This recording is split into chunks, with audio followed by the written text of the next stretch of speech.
Comment vous faites, vous? Votre habitude, c'est de faire comme ça, pour dire 4, ou comme ça? Vous pliez le pouce ou l'auriculaire? J'ai un doute. Je ferais plutôt comme ça. 4 choses. Les amis, aujourd'hui, dans cette nouvelle vidéo, 4 fondamentaux. 4 choses à apprendre pour parler comme les Français natifs. Les fondamentaux, ce sont ces choses qu'il faut connaître impérativement, la base du français parlé pour avoir l'air français en parlant. Les fondamentaux, ce sont ces choses que je vous enseigne sur ma chaîne. Vous le savez, moi je suis pas dans la grammaire, dans la conjugaison et tout ça. Non, moi j'essaye de vous transmettre ces petites choses que j'entends au quotidien, ces petites choses que je considère qu'il faut vous apprendre, vous enseigner, vous transmettre pour que vous ayez l'air français en parlant, si vous en avez envie en tout cas. 4 choses aujourd'hui à apprendre. Je vous propose de prendre un papier, un crayon, un petit peu de concentration et on revient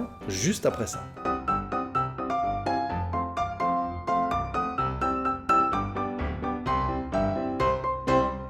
Bonjour à tous et bienvenue sur le Français by Alex. Si on ne se connaît pas encore, eh bien je m'appelle Alex. J'ai créé cette chaîne, comme je le disais en introduction, pour vous aider à parler comme un Français natif. Je vous apporte des petites astuces à maîtriser pour avoir l'air français en parlant. Donc si le sujet vous intéresse, pensez à vous abonner si ce n'est pas déjà fait. Et puis si vous souhaitez, pour les prochaines leçons apparaître, recevoir un email avec la transcription des leçons, eh bien vous cliquez sur le bouton rejoindre pour devenir membre de la chaîne. Et vous le verrez, il y a différentes options. La première option, la moins chère en l'occurrence, c'est pour recevoir les transcriptions de toutes les prochaines leçons. C'est très efficace pour apprendre, je vous le conseille vivement.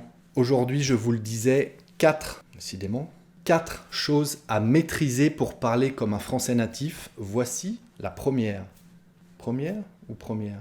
Non, première. Si vous parlez avec un ami qui veut acheter une voiture, alors chacun donne son avis, vous allez dire oui, c'est vrai que dans cette catégorie-là, c'est des voitures qui sont faciles à prendre en main, faciles à conduire en ville. C'est des voitures relativement confortables en plus. Sauf qu'à l'écrit, ça va pas ça. Ça c'est faux. Parce que j'ai dit c'est des voitures confortables, faciles à prendre en main, etc. Des voitures, c'est au pluriel. Donc il faudrait dire, en théorie, ce sont des voitures confortables, faciles à prendre en main, etc. Ce sont des voitures. Sauf qu'en français parlé, vous allez très souvent entendre « c'est des voitures faciles à prendre en main, etc. » Même si la forme, le groupe nominal est au pluriel, on va utiliser « c'est » à l'oral. Pourquoi? Je ne sais pas, mais c'est comme ça. Si vous voulez parler comme un français natif, à vous de voir. Vous le savez, à chaque fois sur ma chaîne, c'est des exemples faciles à retenir, faciles à apprendre que je vous propose. C'est des exemples faciles à retenir.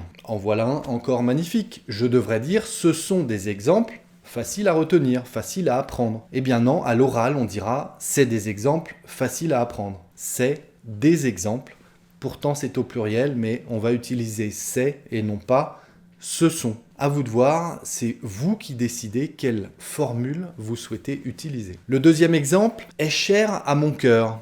Petite parenthèse, je pense que tu te reconnaîtras, toi qui es derrière l'écran. La litote nous a permis de nous rencontrer. Alors petit clin d'œil, une pensée particulière pour toi derrière l'écran, tu te reconnaîtras, je le sais. La litote, c'est cette manière qu'ont les Français d'utiliser une forme négative pour dire quelque chose de positif. Un exemple, vous êtes encore avec votre ami, vous faites le tour en ville de tous les garages pour lui trouver une voiture, et puis vous êtes devant l'une d'entre elles et vous allez dire « celle-ci, elle est vraiment pas mal ». Celle-ci, elle est vraiment pas mal. Pourquoi ne pas dire elle est vraiment bien? En français, on va dire elle est vraiment pas mal. Ça, c'est une litote. Alors, je vous dis litote, on s'en fiche de ce mot. L'important, c'est de comprendre qu'au quotidien, les natifs utilisent cette formule de parler au négatif pour dire quelque chose de positif, finalement. Celle-ci, elle est vraiment pas mal. Voilà. À vous d'essayer de maîtriser cet exemple-là également. Alors, c'est valable pour beaucoup de choses que vous décrivez. Si vous parlez, par exemple, du fils de votre ami, le fils de votre ami, c'est vrai que pour son âge, il est petit en taille. Il a 14 ans, il est grand comme s'il avait 8 ans. On va dire, il n'est pas très grand. C'est vrai qu'il n'est pas très grand. On ne va pas dire, il est petit. Il est de petite taille, on va dire, il n'est pas très grand. Alors pourquoi ? J'en sais rien en fait. C'est une manière de relativiser les choses peut-être ? Ou alors c'est cet aspect un petit peu, pas déprimé, mais cet aspect un peu grognon qu'ont les Français de tout voir au négatif, et du coup même en parlant ils utilisent une forme négative là où une forme affirmative sera la bienvenue. Mais non, on ne va pas oser dire elle est vraiment bien cette voiture, ou il est petit, on considère que c'est un peu trop brut peut-être. On va utiliser la forme négative et ainsi dire elle est vraiment pas mal cette voiture. On va même insister en rajoutant elle est vraiment pas mal, on va rajouter cet adverbe où il est quand même vraiment pas très grand. Plutôt que de dire il est très petit, non, on va dire il est vraiment pas très grand. À vous de voir les amis, en tout cas c'est comme ça que les Français parlent au quotidien. Alors je ne l'ai même pas fait exprès, mais passons au troisième exemple. Vous faites ça ? Non, ça quand même. Troisième exemple. Je l'ai peut-être dit sans m'en rendre compte dans l'exemple précédent, dans la deuxième chose à connaître pour parler comme un français natif, on supprime le ne de la négation.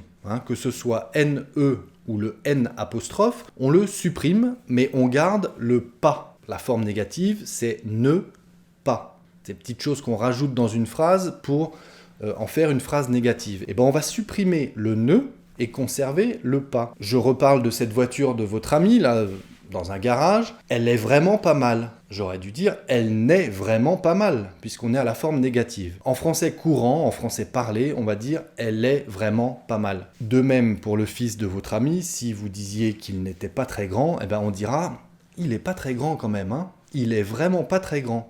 On supprime le ne de la négation, c'est ce que font les Français au quotidien. Donc ne soyez pas étonnés si vous l'entendez. Puis je ne dis pas qu'il faut faire la même chose, mais si vous souhaitez parler comme les Français natifs, écoutez, c'est comme ça qu'ils le font en tout cas. D'ailleurs, une parenthèse, une formule qu'on entend très souvent, c'est pas possible. Vous entendez deux personnes parler, et puis la deuxième est surprise de ce qu'elle vient d'entendre, et elle va lui dire c'est pas possible. À l'oral, elle va pas dire ce n'est pas possible. Non, elle va manger le nœud de la négation et dire c'est pas possible, alors que c'est une forme négative. On mange le nœud de la négation. Notre quatrième exemple, quatrième chose à connaître pour parler comme un français natif. On va poser des questions en formulant la phrase de manière affirmative, bizarre, et on rajoute un point d'interrogation à la fin. On n'utilise pas la forme interrogative à l'oral, on utilise la forme affirmative à laquelle on rajoute un point d'interrogation. Ça donne par exemple, vous avez rendez-vous avec un ami pour boire un café à 2h de l'après-midi, à 14h. Vous travaillez de nuit parce que vous avez une chaîne YouTube et votre chaîne YouTube ne vous rapporte pas assez d'argent pour en vivre. C'est mon cas ? Ah non. Oui, je travaille la nuit pour pouvoir payer mes factures parce que ma chaîne YouTube ne me rapporte pas assez d'argent. Bref, c'est un autre problème. Vous allez boire un café à 2h de l'après-midi, ou pire, vous allez au fast-food avec votre chérie parce que vous adorez ce fast-food et vous adorez votre chérie. Je suis sûr que tu vas te sentir visé une fois encore. Et votre chérie ou votre ami va vous dire « Mais t'as dormi là ? T'as dormi ? Tu as fait une sieste en rentrant du travail ce matin ou pas ? T'as dormi ou pas ? » Alors qu'on devrait dire « Mais as-tu dormi ?» ou bien « Est-ce que tu as dormi ?» Mais en français parlé, c'est pas du tout les formes qu'on utilise. On utilise la forme affirmative à laquelle on va rajouter une intonation interrogative. « Tu as dormi ?» On monte la phrase « Tu as dormi ?» pour poser la question. Et c'est comme ça que les Français parlent au quotidien, croyez-le ou non.